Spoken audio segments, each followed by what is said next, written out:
สบายดีกาสวัสดีพ่อแม่พี่น้องสุขูสุคนพี่น้องมื้อนี้ไปลกกาอยู่พี่น้องเอ้ยนี่เลยกาพี่น้องเอ้ยโอ้ยตัวนั้นกานานหนึ่งกาตัวนี้กานานหนึ่งแต่ว่าอากาศมื้อนี้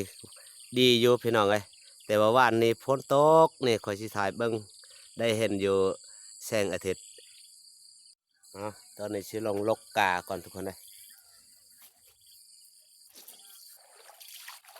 ลกกากะบ่ได้ใหญ่ปานใดแต่ว่าดำได้อยู่ ประมาณคืบหนึ่งกากับบริเงาวอยู่